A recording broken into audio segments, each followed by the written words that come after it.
everybody, it's Debbie here. Welcome back to my channel. If you're new here, thanks so much for joining me today. I do appreciate it. So this is a WIP and chat. And for anybody that's new, if it's your first time here and you're just checking out diamond painting, a WIP is a work in progress. So that's what this is. I'm just working on this canvas right now. I just went blank. I forgot what it was called, but I'm working on this canvas.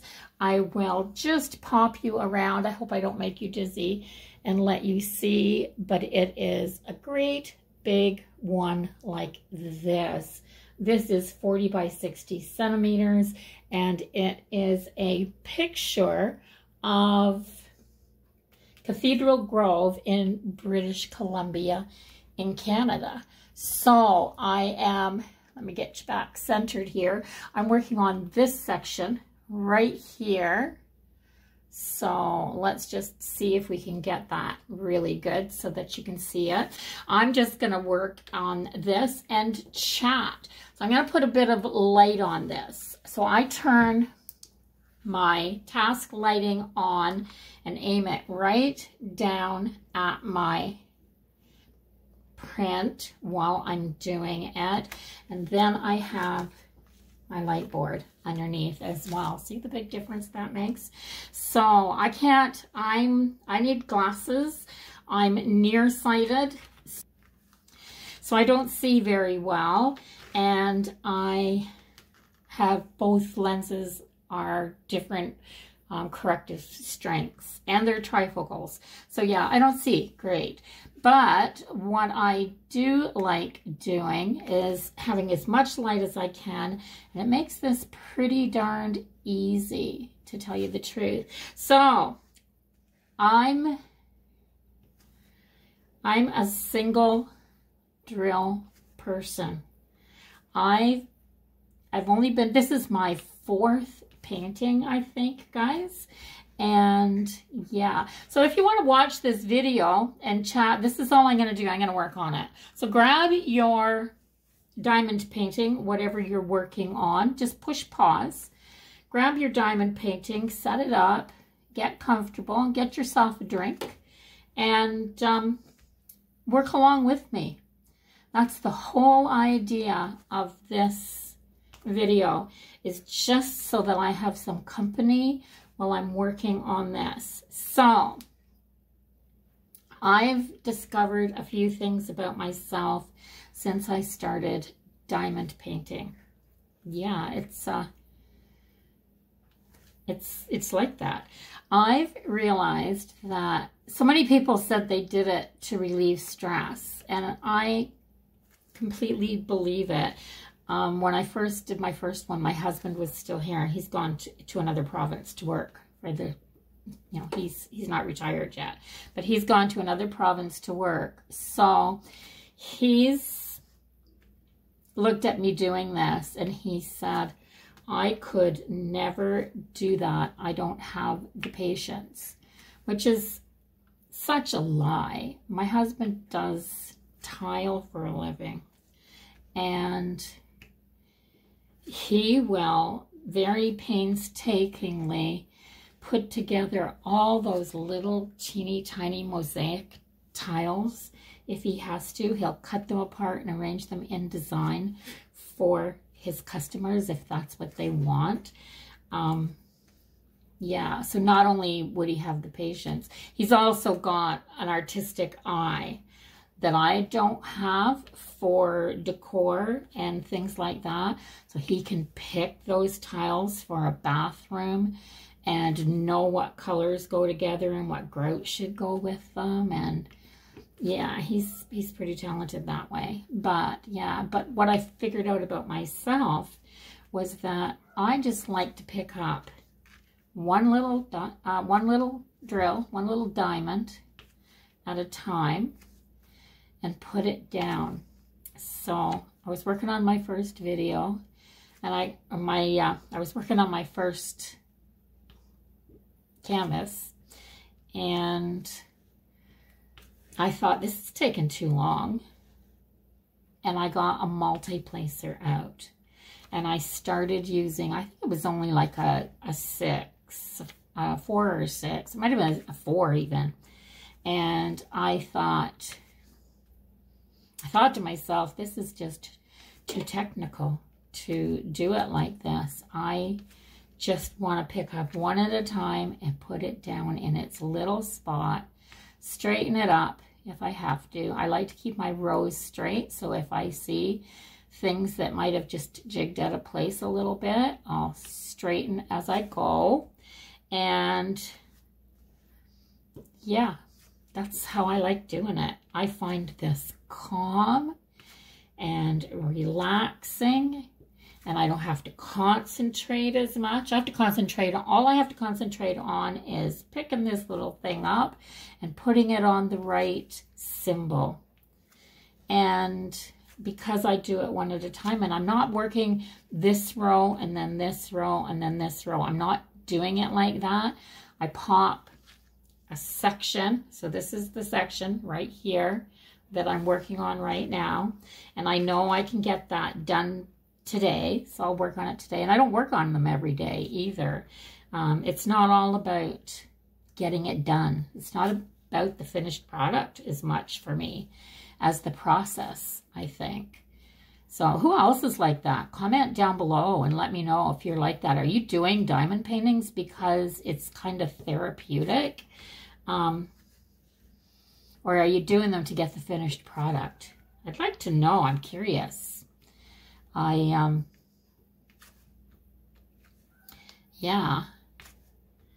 I am curious. Do you guys hear my kitty? So she meows, and she's meowing, and she does this all day long. My husband's been gone for just over a week, and she's still going from room to room, meowing, waiting for him to come out from, I don't know where. We spoil her. We both, oh, there's one of her little kitty hairs too. We spoil her, both of us, and she loves her cuddles, and she loves, you know, to say hello and just know where we both are all the time. She's just like that. It might be my own fault that she's like that, but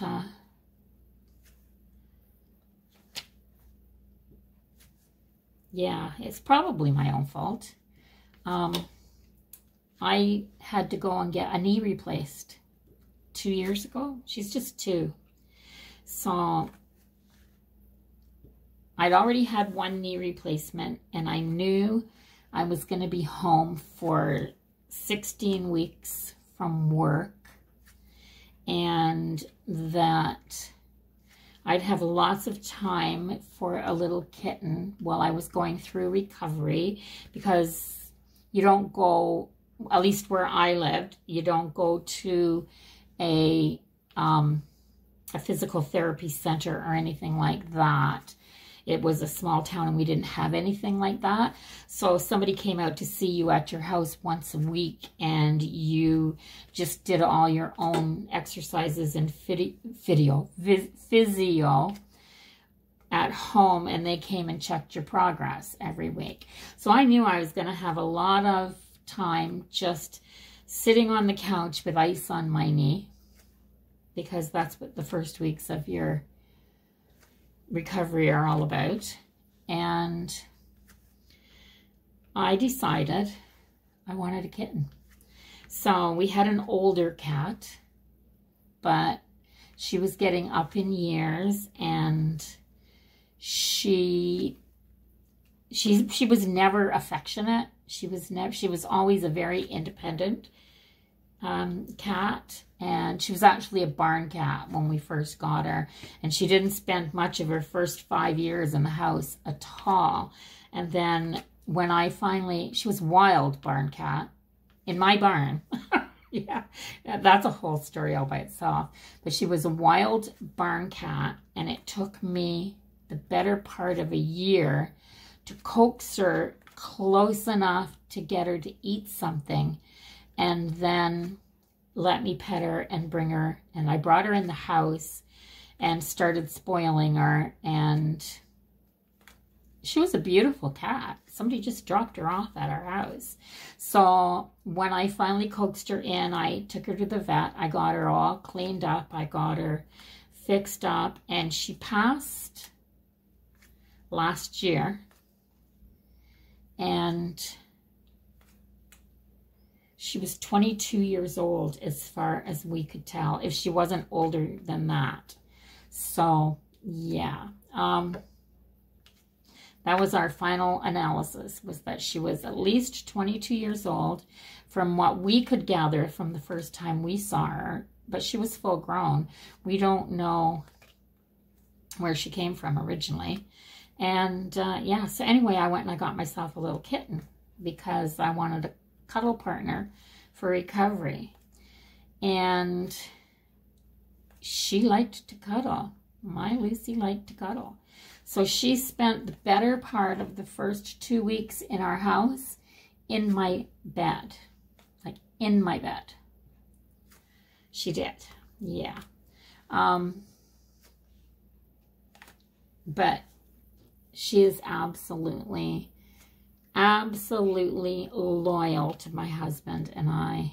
Like, she's not a neighborhood kitty, that's for sure. She's also an indoor cat. She's never been outside, although when I first got her, as soon as she was old enough, I took her and I got her fixed and I got her chipped just in case she ran away. So, and somebody found her because I was worried about losing her.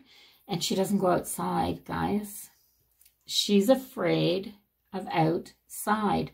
She'll lay in a windowsill and look outside at the birds for hours like it's kitty television. And she'll go to she used to go to the patio doors and lay in front of them and watch the squirrels and chipmunks run by the patio doors. At the other house, we had a lot of those. Our area was pretty forested. And she loved it. She won't go outside because she's afraid. She's afraid. Yeah. She gives new meaning to the term fraidy cat. Yeah, so what have you guys been doing? Let me know, eh, guys? I love hearing from you and commenting on your comments and, you know, just chatting that way. It makes me know that there's people out there in the big wide world because I don't go out much. And, well, you're not supposed to right now. So I have a bubble of exactly, right now I have a bubble of exactly 3 people. My son, my daughter-in-law, and my granddaughter. And they're a 3-hour drive away. Yeah, so I have no bubble. I have nothing. I'm in my bubble all by myself. And it's going to be that way for the summer because at last minute, they called my other son, who lives closer to me here, and asked him if he'd come back to Ontario and work for the summer. So off he went with a week's notice. And so he's gone too. He left a few days after my husband did. Yeah. So the 2 people that were closest to me here are gone for the summer. I do know the lady across the street, but we don't socialize back and forth. It's more like a, we chat at the mailbox type of neighbors. She's very nice. Very nice. But yeah, so my bubble's small. My social life is non-existent. I'm glad I have to go out for necessities because if not, I wouldn't go out. I'm going to my son's for Easter because, yeah, I'm going to take 3 days and go to my son's for Easter. And definitely won't be breaking any rules because that's allowed here now. We're in the partial recovery stage. And I probably will splurge and go to a Dollarama or something like that. Do I have all my K's done? No, I don't. So I pick a color or I pick a symbol on my canvas in the section that I'm doing. And I usually start with things that look like there's a lot of it there. There was a lot of K's on here, but I had a few of them done before I turned on the camera. And I just work on that drill color until I can't find any more. I think I've got them all. And then I put them back in the baggie. And I pick another one, just like that.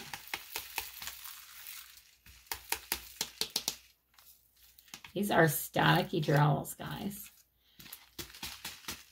They weren't at first, but they're getting more so as time goes on. They're getting more so. So I'm going to grab my scissors because I've got a dryer sheet here. And before I close that up, I'm going to clip a corner off. And I'm going to shove it in the bag with those drills. Just like that. So I get these little baggies from Dollarama.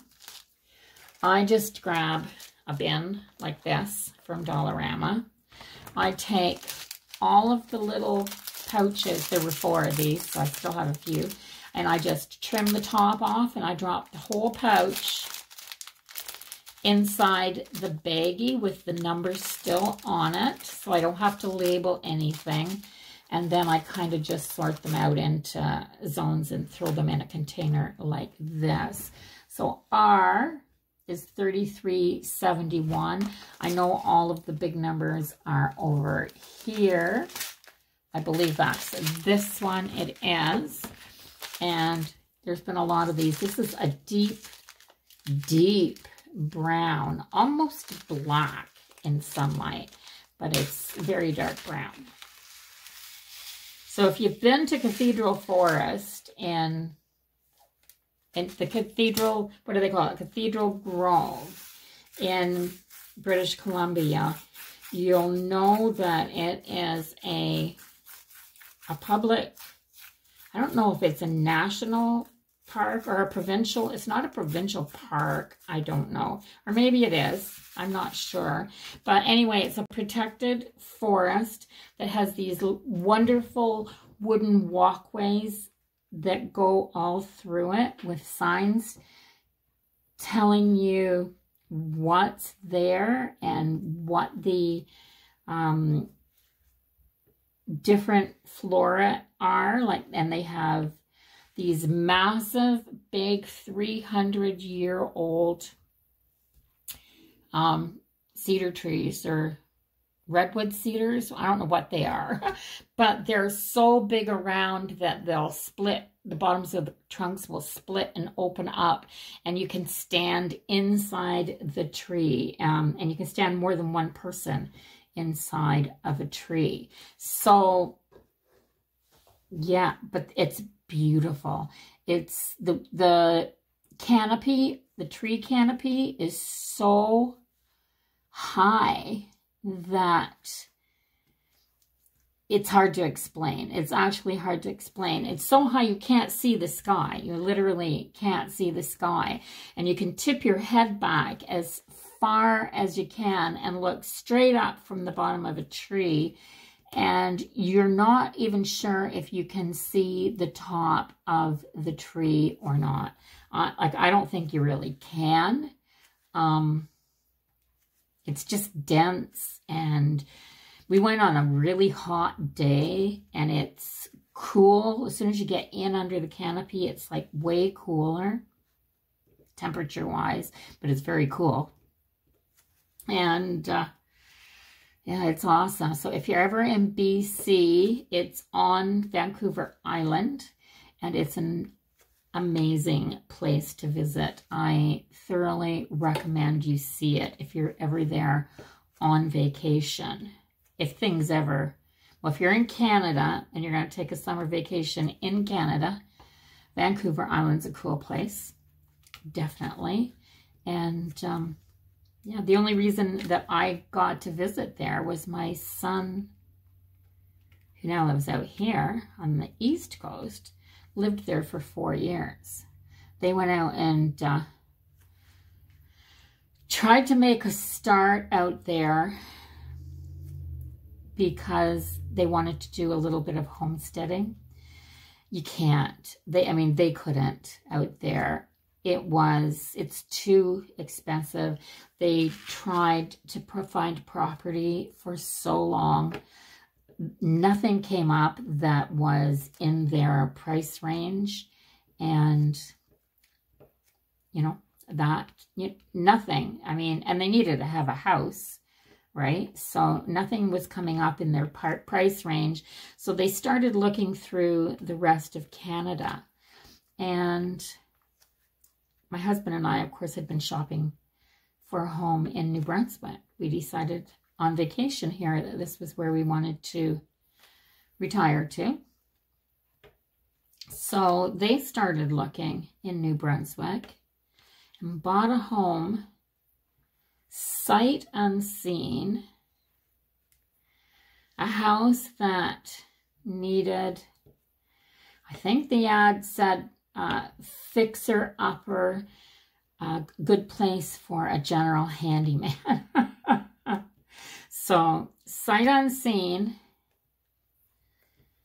and uninsurable because it had no heat source at the time. And very, very cheap, like dirt cheap. Yeah, dirt cheap. But an acre of property, just over an acre, I think. And in a area where farming was allowed, so you could start a little homestead and have some animals, and that's what they wanted. That's what he wanted anyway. So that's what he decided to do. Now, the thing is, he is an all-round general handyman. He started at a very young age. He's 50 now, but started at a very young age working for my brother-in-law in construction and building houses. So he did that. Then came to work with my husband, learning how to do tile and flooring and, the finishings, the nitpicky part of building a house, your countertops and your hard surfaces. And so he can do a little bit of everything. He's taught himself how to do electrical work. He's taught himself to do plumbing. And he's been fixing that house up. It's a lot of work, guys. Just a lot of work. But every nail that he puts in there, he says anyway, is so satisfying because it's theirs. It's his. He's making it into a home. So he took a shell of a house that needed all kinds of work. It even needed structural work, which he did. He had to put in beams and things like that, and he did it. He'll just lug through anything. He's pretty amazing that way. When he sets his mind to do something, I'm so proud of him. So, yeah, which kind of segues into spring, that little bit of conversation kind of segues into spring because I was outside earlier. It's 15 degrees. It feels a little chilly because there's quite a breeze, but it's 15 15 degrees outside and sunny. Oh my gosh, it's spring, guys. It feels like spring, and it's supposed to be like that all week. Supposed to be like that all week, and even better next week, I heard. So that big storm that we got the 1st of March, I guess that, I'm hoping anyway, that in like a lion, out like a lamb thing is real, because that means that our bad weather's done if it's true. You just wait, we'll get a big storm in April. It's still going down very cold at night. We're going down to double digits centigrade below, or double digits, sorry, not, what did I say, centigrade, Celsius? Yeah, double digits below 0. We're in Canada, but my mind still thinks on the Fahrenheit scale and inches, and yeah. My mind still thinks old school. That's what I learned growing up. So adults now, most adults now have learned on the Celsius. And so they think that way. But I learned old-fashioned temperature, you know, 32 degrees, like the States, like you do in the States. I learned like my water freezes at 32 degrees. Everybody else's water here in Canada freezes at 0. My water freezes at 32. So, yeah.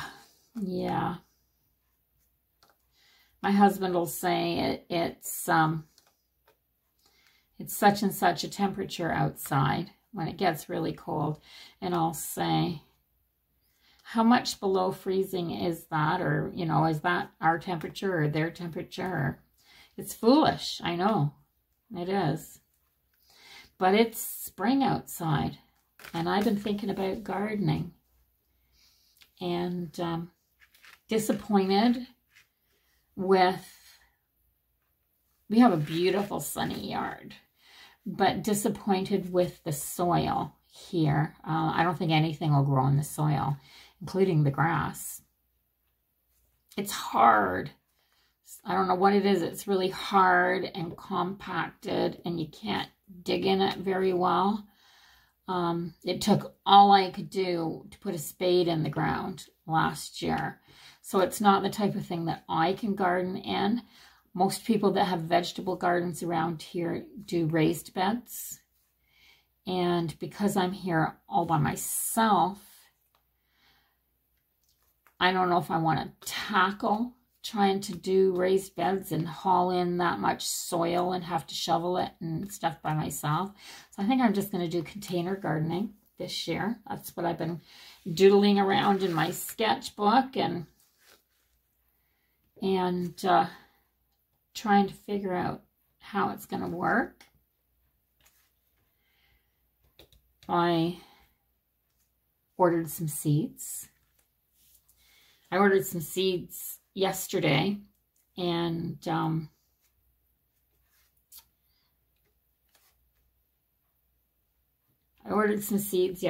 I got some cucumbers, some tomatoes. I need some wax, some cucumbers, some tomatoes, some zucchini, just a package of each type of seed, some bell peppers, mini bell peppers, and the cucumbers are just the little wee mini cucumbers. I ordered all the plants from the section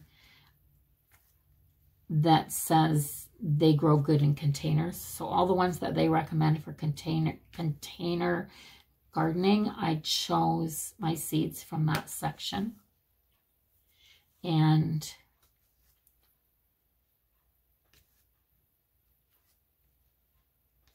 what else did I get? I got tomatoes and cucumbers, bell peppers, zucchini. Goodness gracious. I got 5 different types. And I got some lettuce. Just a mixed loose leaf variety, like a salad mix. And peas, some bush peas, little. So I'm going to plant a couple of containers of each one. Put the containers in nice little rows out the front. Try to make the containers look pretty. I may have to spray paint a few of them, and I'm going to go to all kinds of places looking for them. I think the next month or so should be kind of fun, because I can't plant anything outside here until the end of the first week of June. Our last frost date here is estimated at June the 3rd, and I probably won't feel safe until about June the 10th. I know in Ontario, I know we're about the same level, and that we're the same zone here that we were in Ontario. We're 3 here, and I was a 3 in Ontario, and we put a full, huge, massive garden in one year, my husband and I, on the 24th of May on the long weekend, just to have everything completely freeze off on the 8th of June. So I've never put all my stuff out before then. Again, I've never done. My grandfather told me years ago never to, and I did not heed what he said. So we regretted it that year. We had to start everything over from scratch, and a zone 3 isn't a long enough season to be starting at that time of the year from scratch, so we didn't get a lot. And this year, I'm not going to worry about a lot of stuff. I'm going to plant the things that are early producers, need a short growing season, and that I can just pick and wash and put on my dinner plate. That's what I'm going for. So that's why I picked those items. And I've got my eye on some flower seeds, because in the different corners of the yard, I'm just going to sow some seeds and try to get some color out in the far corners of the yard. And start maybe a perennial border around the edge of the yard on our side of the neighbor's fence, and which is a good spot. There's a little hill that slopes down from the neighbor's fence into our yard. And I thought that would, and it's south facing, and I thought, wouldn't that make an amazing spot for a perennial border? And of course, lupins grow like crazy here, but I like coreopsis, the tickweed, and I like liatris, the blazing star. Lots of perennial flowers, cone flowers and brown-eyed Susans and things like that that you can plant in big groupings. So that's what I was thinking of doing. Just starting a grouping of all the different colors and having big mass plantings on this little side slope. I think it would look so pretty, and we can see it from the house, which is awesome. And it's the side of the house that our deck will eventually go on, or we're planning on.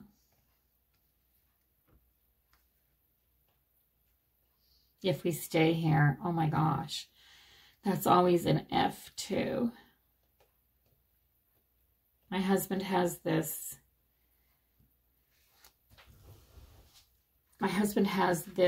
dream to buy another place now, maybe closer to where both my sons live, and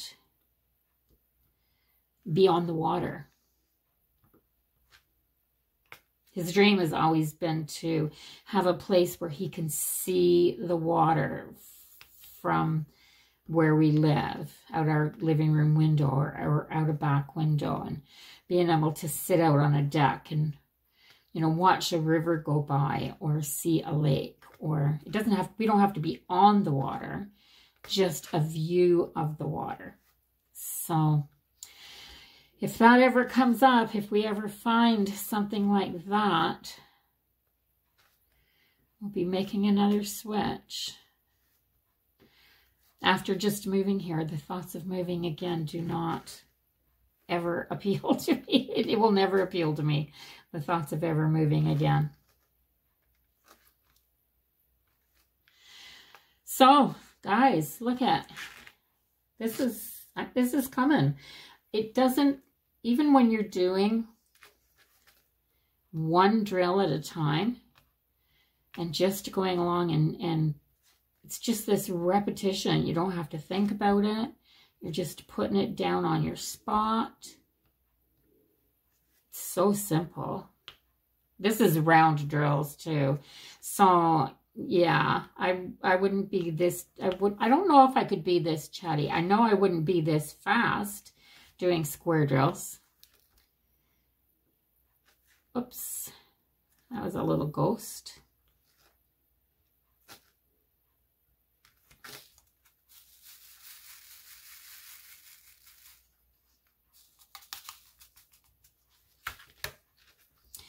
And, yeah, but it's gorgeous outside. I haven't been doing a lot, so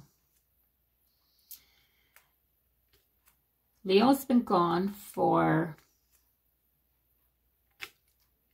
what is this? This is Sunday. It's Sunday afternoon, guys. It's a lazy, lazy day. It's Sunday afternoon. It's warm. The sun is shining. I even tried sitting outside on the deck for a little while. It was warm enough to do it with a sweater. But then the wind picked up and the snow is still on the ground. And when the wind blows across the snow, it doesn't feel quite as warm as you want it to. So I came back in. I was out there for a little while though. I gave it a good shot. I gave it a good shot. I don't even have my patio furniture out yet. I just took a kitchen chair outside and sat outside for a little while. But I really, really haven't been doing a lot. I've given the house a nice, good clean. As soon as somebody leaves, there's always this vacant spot where this was, or a vacant spot where that was, or I just moved a few things around and made things a little bit more cozy for me, just being here by myself. And it's a little house anyway. I think I've mentioned that a million times. You're probably tired of me hearing it, but for anybody that's new, we bought this tiny little house and I love it. It has a basement, so it has lots of storage, but it's tiny little compared to what we've ever lived in before. And I want to make it look like a little fairy tale house. It has kind of it's an old farmhouse. I mean, it's definitely an old farmhouse style. It's a very old home. It has some pretty big old beams down in the basement. And when the husband renovated the shower this winter, he found some old lath and plaster in behind the walls.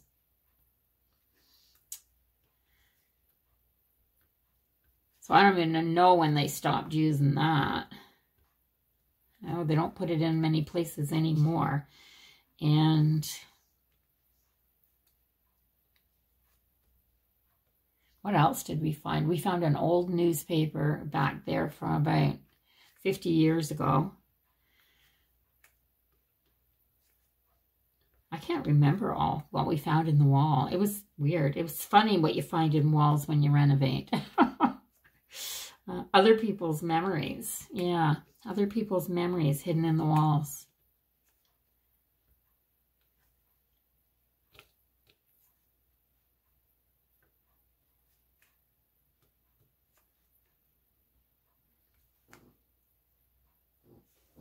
So every once in a while, just stop and look at when you're working on your drills, because I've been going, you know, quite steady there. But every once in a while, just stop and take a peek at your drills and make sure everything's still lining up this way and all your lines this way. Mine look pretty good, actually. I find that doing round drills, I can keep round drills straight really, really easy. My square drills, I have to be slower on. And of course, with square drills, every time you go to put one down, you can't just plunk it down either. You gotta, you know, twist the drill this way, that way until it's square in its spot, or everything will get thrown off. So yeah, square drills take quite a bit longer.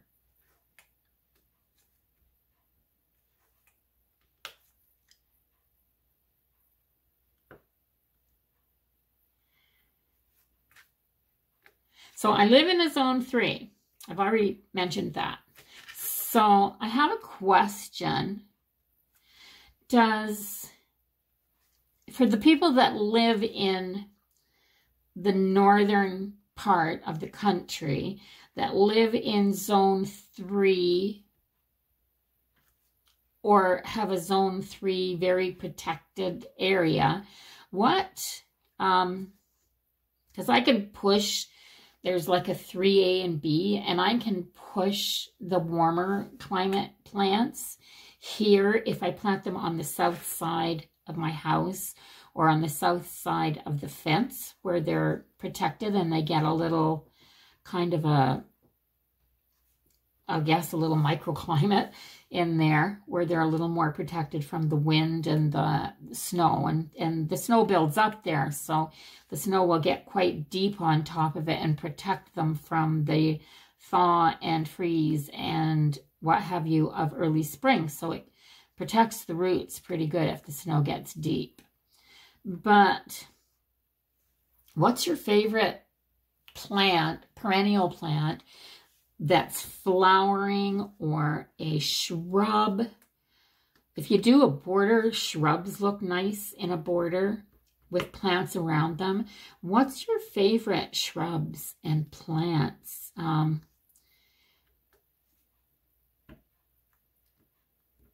Leave a comment.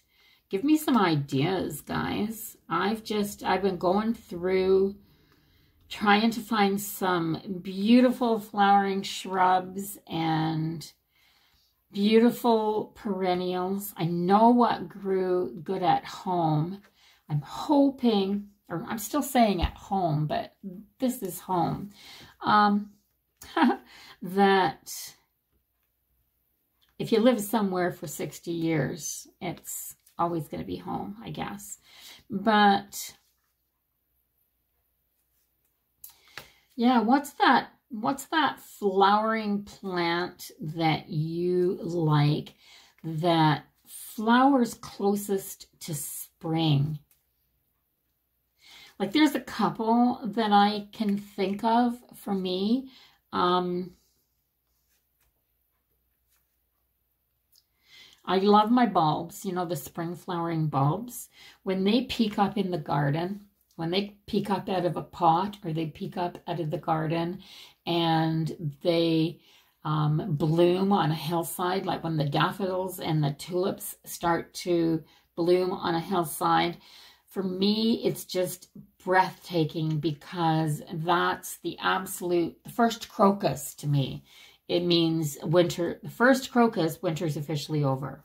Yeah, whoops, it's officially over. It really is. So I look forward to that. I mean, I'm going to go stalk the neighbors' gardens and see what's in them. I'm going to start walking up and down my street And I'll bring a pair of binoculars with me, and I'm going to scope out what's in the neighbors' gardens here. See, I don't know the neighbors yet, but that'll be a good way to find out, because they'll want to know what the heck I'm doing standing outside their house with a pair of binoculars. Wouldn't that be? That would be a great way to meet the neighbors. I hope none of them are as crazy as I am and come out and say anything mean to me. I'd cry. But, yeah. Oh my gosh. Yeah.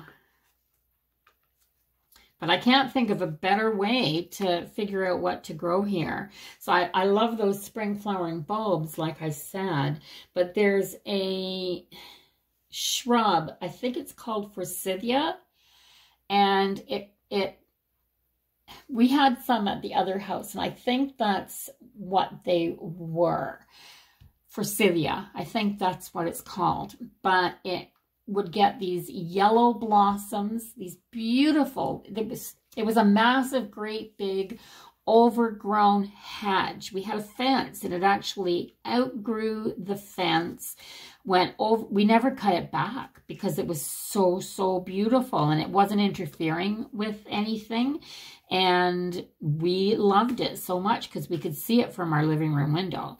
But it would get these beautiful, long, trumpet-shaped, bright yellow flowers all over the branches, like just all over the branches. And they'd last for a few weeks, and then it would drop the flowers when the leaves came on the branches. So it actually flowered before it got leaves. And it was the most amazing thing. And because we lived right on a corner. So we lived right on a corner. The road came down like that and turned, and our house was the one that was at the end of the road. And that fence with that yellow was right across. So everybody on our road that drove down the road got to see this big wall of yellow blossoms before all the snowbanks had even melted. Like the banked up snow from the snowplow would still be there in the shaded parts, and there'd be flowers on this shrub. So I think that's one of the things that I'm going to try to put in here somewhere. Somehow I'm going to have to dig into this soil and loosen up a bed enough that I can plant a few shrubs and a few perennial flowers. So I may have to get some help. I don't know if there's some young neighborhood boys that would like to make a few bucks, maybe some school-age boys that wouldn't mind digging for a while. And because I know I'm not going to go out and do anything that I'm going to hurt myself. And it's terrible trying to dig. I knew I couldn't do it last year, so yeah. But I'm sure where there's a will, there's a way. I'll get it done somehow. Somehow. So I'm only going to work on this for a little bit longer. I think I'll finish this section in here and then cover up the rest. And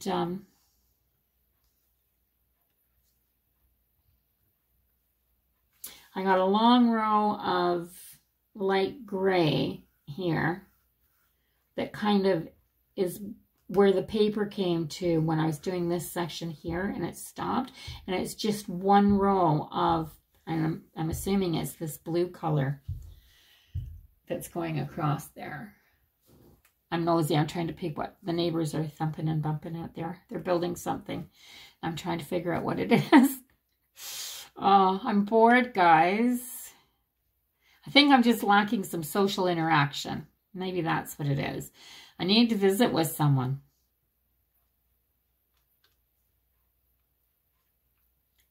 Being home alone, eh?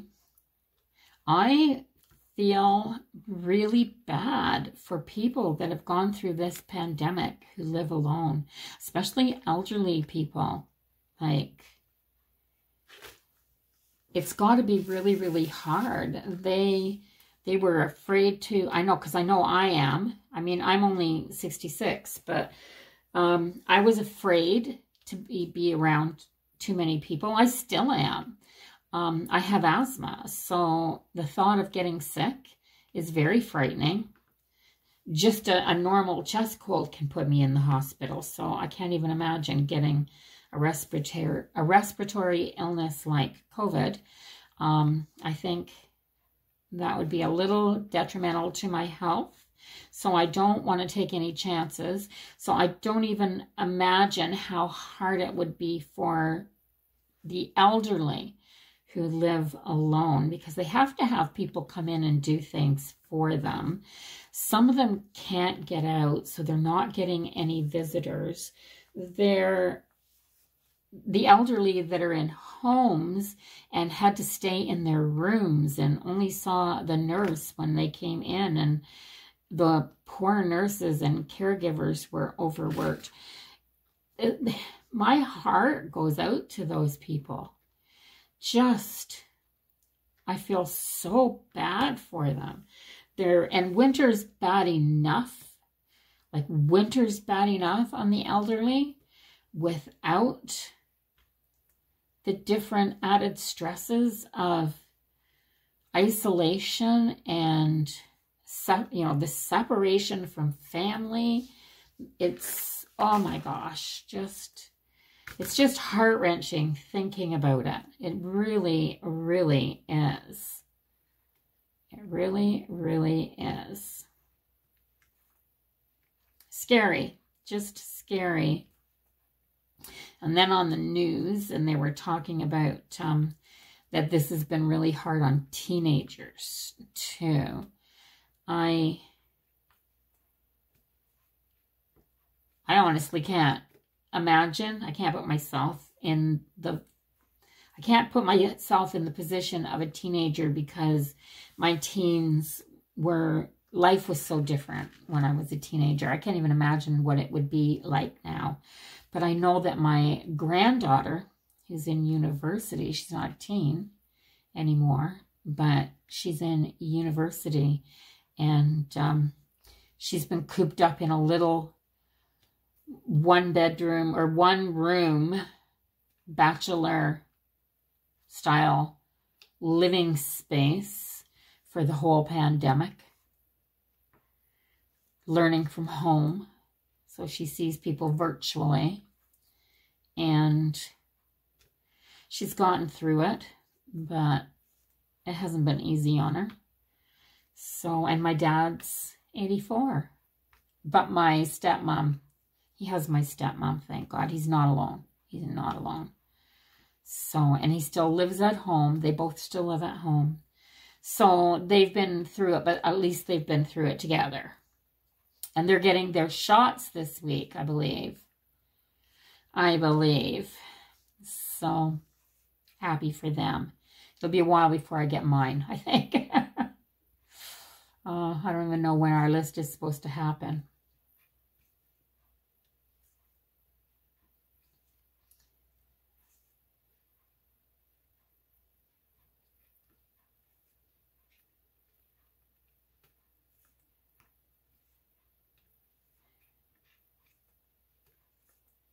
I can hear the neighbors. I just was quiet for a minute. I can hear the neighbors. They're building something in the front yard. Maybe they're assembling something in the front yard to take in the house. I haven't seen them. They couldn't be putting anything out in the yard at this time of the year because you can't dig in the ground yet. But, so yeah, they're probably building something to take in the house. But that's what happens when you're home alone. You turn into a nosy body. So I'm just I've done this for a while now. I think I'm close to being done. I still got quite a bit of this color. There's a lot of this. We're back into the trees again. So this is a walkway that it's hard to explain for this picture. It's kind of a walkway. It funnels down a walkway, and there's a bit of a fence on either side of the walkway. And there's all these huge, great, big, dark green, different varieties of trees. And it's very dark. It's a very dark print. But that's what it's like there. So it does portray the feel of it. I hope it looks good when it's done. I really, really do. Because it's a set of... I went to diamondart.ca. Yeah, diamondart.ca. I went to their website and I was searching for some Canadian content and found their Canadiana, they called it the Canadiana collection. And there were 4 or 5 prints. So I didn't order the Toronto one. I think there was one of the CN Tower. I didn't order that one. I ordered the Peggy's Cove one because I love it there. And I ordered Hopewell Rocks in New Brunswick because I love it there. I loved it when I was here. So different places I've been. Different places I've been. And I ordered those. Have you ever heard of the jelly bean row houses? That's what they actually call them. So in New Brunswick, there's an area where the street slopes downhill towards the dockyards, the ferry yards, and I think that's where it slopes down to. And all these houses, these types of row houses, are painted in these really bright colors, and they've nicknamed them jelly bean row houses. And it's a gorgeous, gorgeous, I've seen so many pictures online of it. It's in Newfoundland. I think I said that. And I ordered that one as well. So I can't wait to get them done because I'm going to use the Canadiana prints on my walls. I didn't go for, they're just regular drills too. I don't think any of them have, I haven't even unboxed a couple of them yet. I've got them set aside so I can do an unboxing. I haven't even looked at them. But, so stay tuned if you want to see that, if you want to see what it looks like. But yeah, this one's 40 by 60, and I think they're all a large size print like this. I mean, they're not massive, but they're a good size for a living room print or a bedroom print. And that's what I'm going to do. I'm going to frame these and put them on my bedroom walls so that we have our, like, the whole Canadian content and the color around us, because we keep our bedroom, for the most part, very, very hotel neutral.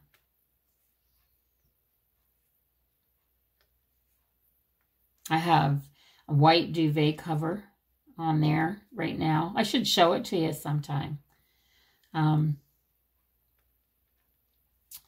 Maybe I'll do that.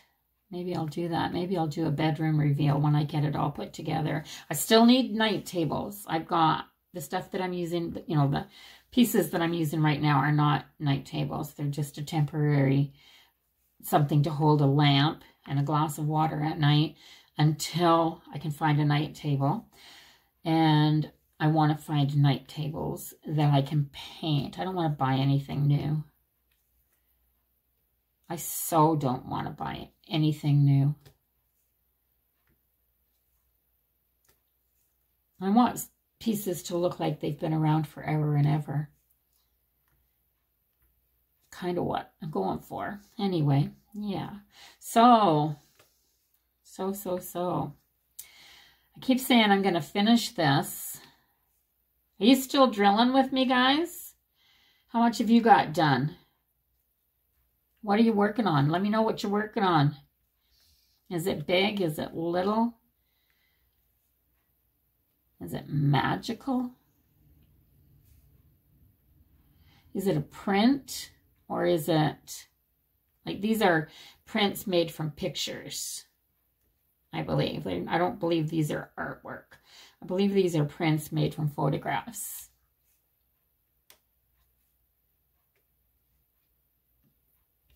That's what the pictures look like anyway. They don't look like painted artwork or drawn.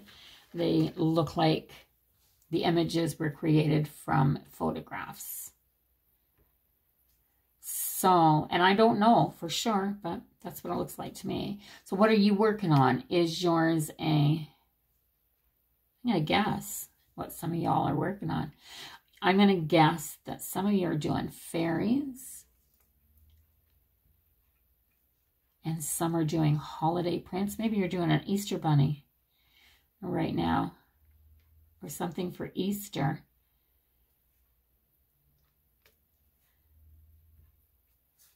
There's so many beautiful Easter prints out.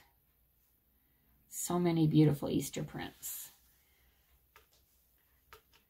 So after I do this one, by the time I'm on here doing this again, it'll be maybe next month. I'll do another WIP and chat. But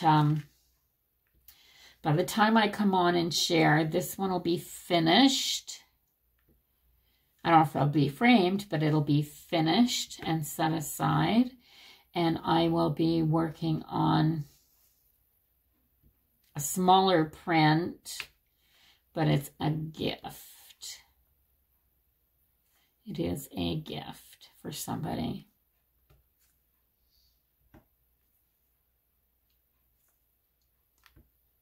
A few of you has wanted to see it, so maybe you can guess. Yeah, I'm not doing good at guessing what you guys are doing because there's too many options. But I bet you some of you are doing Easter stuff.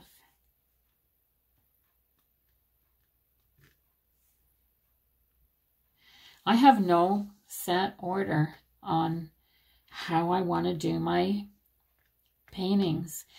It's funny. I loved the first one. The first one I ever did was the square drill, and it was, that drill right there looks bigger than all the rest. It was a square drill. I guess it was a good one to start on because it's harder than this. So when I started doing one that was round drills, it just seemed so easy to me. So start with the hardest one first, and then everything else seems easy after that. I do like the square drills, though. These were sold out in square drills. I was going to order them in squares, but they were sold out. All they had left was the round drills, and I think one of them I got in a square drill. But I do hope she gets more of this Canadian content on that site, because it is so rare as a Canadian that we get to do something like this, and we get to stick with content that is, oh, I gotta go open my oven door. We get to stick with content that is Canadian based, and I love that. So that timer means that my oven's been going for an hour and a half, and I've got all my heat off in here. I threw a little roast in the oven so that I could eat dinner tonight and have some for sandwiches and stuff through the week. And I have a blue drill in there. And yeah, so I better go take that out of the oven because I think that'll be done. I've been just cooking it on a low heat for a while, so it'll just be falling apart by now. Anyway, so thanks for watching, everybody. I am so glad that you joined me to work on your diamond painting for a little while. Share down below if you want. Let me know what you're working on. Go over to my YouTube. I got to get that. Go over to my YouTube channel, which is My Crafty Den on YouTube as well.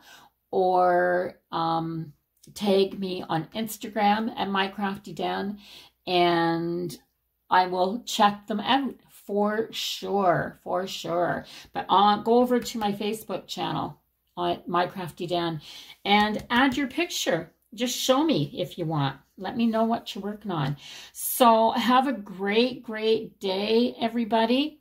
Enjoy the warm weather. It's coming quick for some people, a little bit slower for others. And love you guys. I just can't stop picking and pushing. And anyway, bye-bye for now, everybody. Have a wonderful day. Stay safe out there. Love you guys.